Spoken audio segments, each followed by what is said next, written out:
Last article of the day, everybody. What makes Gen Z home buyers different? Coming in from HOUSINGWIRE. This is written by a Gen Z editor. Hey, why are you pointing at me? I'm a millennial. I'm pointing at you because exactly. I hear the words. I hear the Gen Z language because you're trying to be younger than you are. Did he just throw an age joke at me? I did. I think Gen Z cuts off at 26, and you're 20. Oh no, How old are 29. You're 20. Okay, yeah. So okay. Damn. All right, Andy. Cool. Millennials. 1-1. Millennials. Facts, no cap. Okay. Ooh. So all right. So obviously Gen Z is facing some difficulties. All right, look, bro. This is the thing. Just kidding. I just want to let that sit in, Gen Z. If there's any of you watching, we all can see them. But I'm not trying to bait anybody. Here's the deal. This article is about how to reach Gen Z buyers and why it's important to do certain things. So there's 3 main points, Brian, and let's talk about each of them in order, okay? Yes. If we can. Yes. So first of all, millennials and Gen Z are going to be our next home buyers. Yes. But they're uniquely different in some ways. Oh, 100%. So first of all, technology is second nature. Number 1. To number 2, savings present an opportunity for investment. It doesn't say opportunity for occupying. What? And relies on referrals from friends and social media. Let's go in order, please. Okay. I know you're super excited because this is also a character trait of millennials. Okay, ready? And number 1. Hey, I think this was set up. He knew it was only us two. He knew it was only going to be us two, so he could take jabs at me. It's 100%.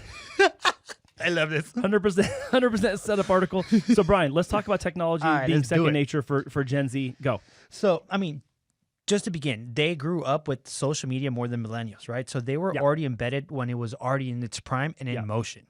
That's one thing. They don't go to big corporations or big medias to get information. So I think for us, the technology point of view is that we can already go and see what we want and make so much more guided research based on all the tools that they have, that once they really come to the table of wanting, they already have an idea. They don't have to be sold.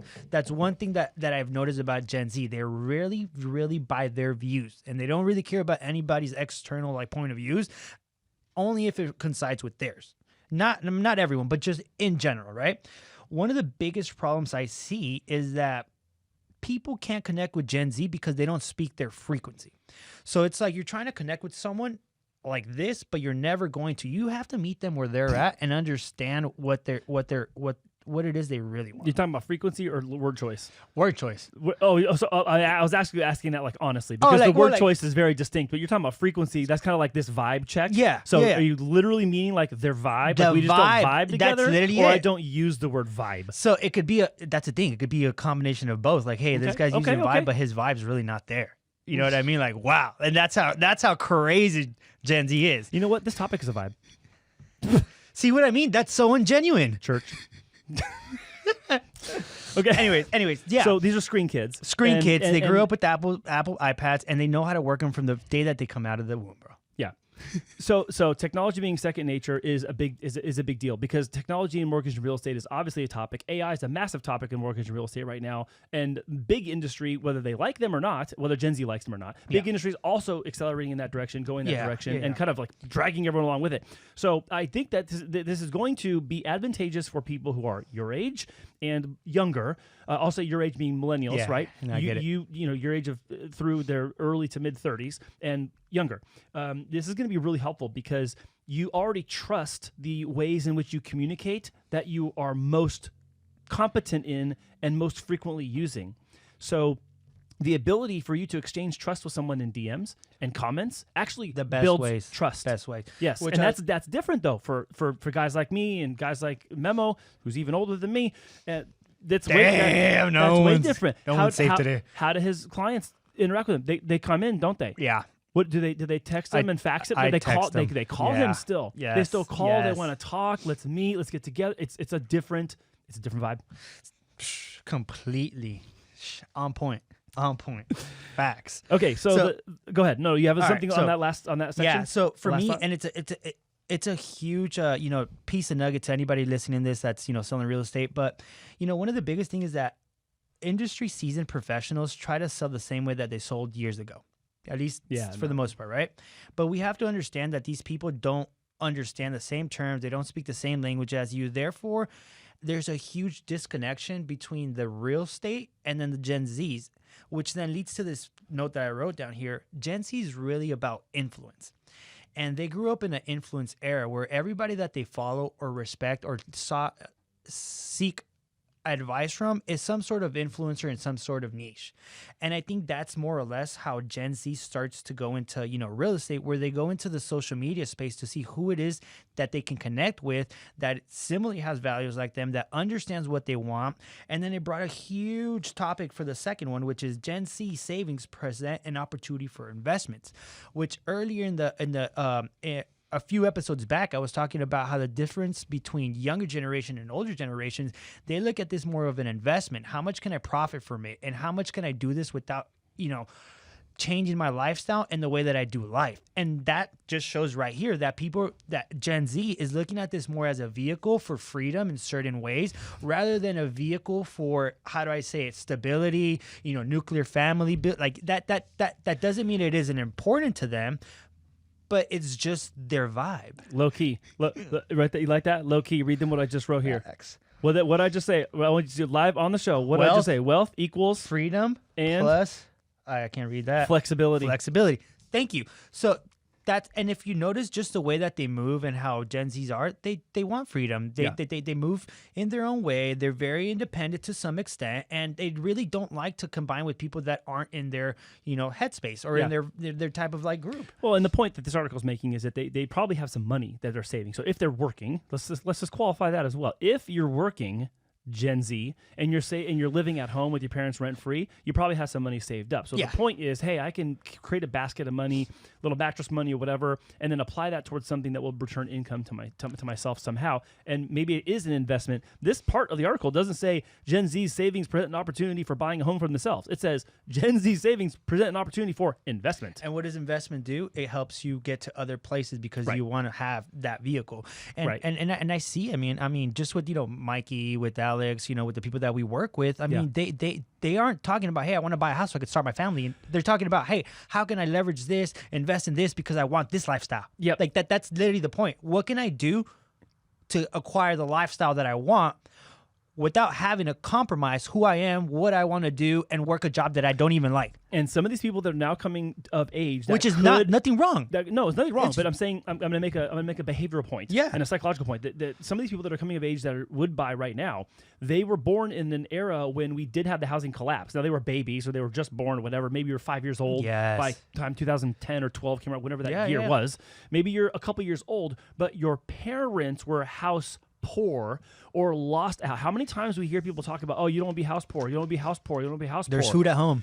Well, can't have McDonald's. Yeah, but the idea house poor means like everything you work for, all that does is to go to pay for the roof over your head that you're enslaved by at the job you hate or whatever. So this idea of wealth equals freedom and flexibility, I think, is a huge caveat for this, because it means I can go where I want to go when I want to go. I don't have to do this thing over here to remain house poor over here. I'm seeing that lifestyle, or I've heard about it, and now I don't want any part of that. 100%. But I do want in the game, I just don't want to be imprisoned or handcuffed to the consequences of the game. Bam. It's like, is that right? No, that's 100%, because now they're looking at this as, how do I leverage this to get this? Yeah.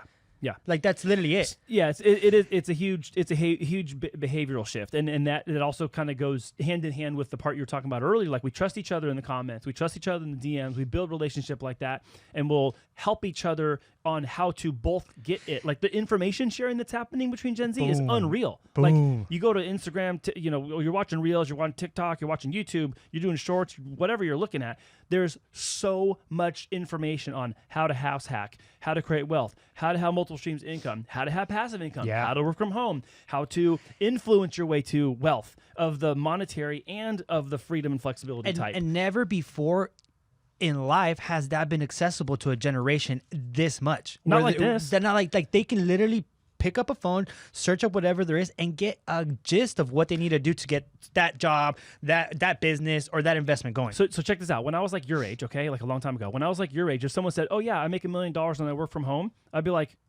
scam. There's no way.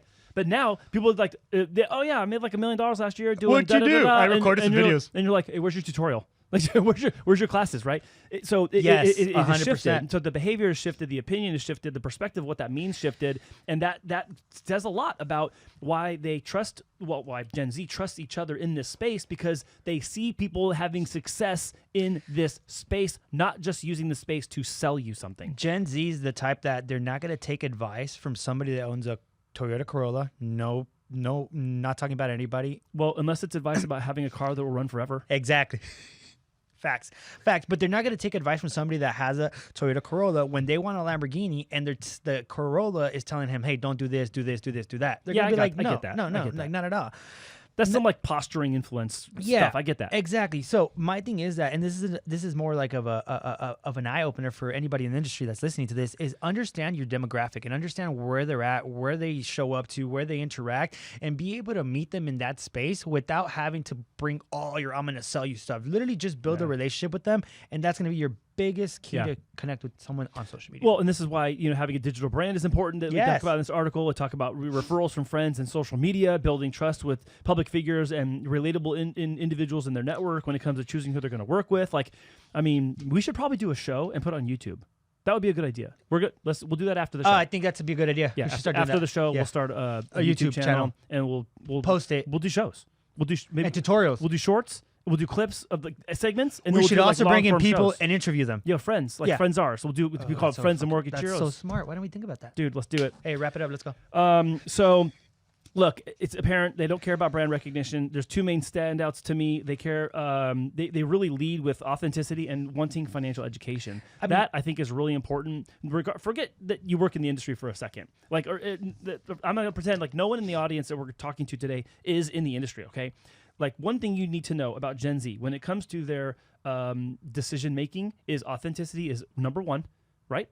And number two, teach me and show me so I can go and repeat that for myself. The educational part is really important. So we might crack down or crack fun at Gen Z for being lazy, all sort of stuff.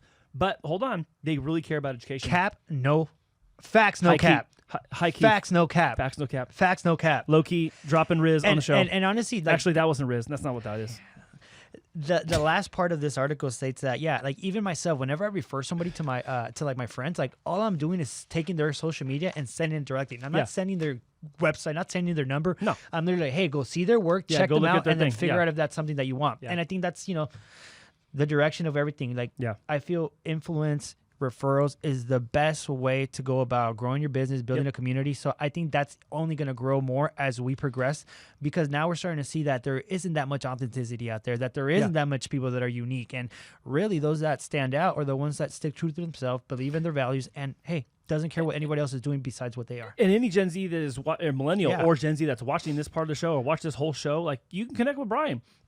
Drop a comment below, send us a DM or whatever, wherever you're watching this, and connect with us on this thing, because I know we're not just talking to people in sales industry trying to sell to Gen Z. No. It was written by a salesperson who's trying to sell to Gen Z. The reason I brought this up, though, is that people that are Gen Z are going to want these opportunities. You want to invest, you want to buy, maybe you do want to buy a house that you can live in. Yeah. Maybe you do want to buy a duplex and you're going to have your friends live with you, or whatever the case is. I don't really care what the case is. The point is, if you are in that category and you are looking for help and guidance, we're in your space. We are in the digital space. We are building a digital brand. We are available through digital means. We are building public trust with you, and we also bring with it decades of experience that has gone down these paths and roads and these uncertain times ahead of you that you can benefit from and leverage. So there was somebody in the comments that says, hey, I'm getting into real estate, I'm doing this, and I replied to him like, hey, follow me on social media. I want to see your journey. I want to see you grow. I want to be there to help you in some sort of way, even if you're out of state or some other way. We connect with so many different people that's the name of the game. I just want to be able to connect with more people, see what they're doing. And ultimately, I love when they're telling us, hey, I'm doing this, I'm doing that. Good. Grow. Be you. Go out there. This was great. Yeah, so this is a good show today, Brian.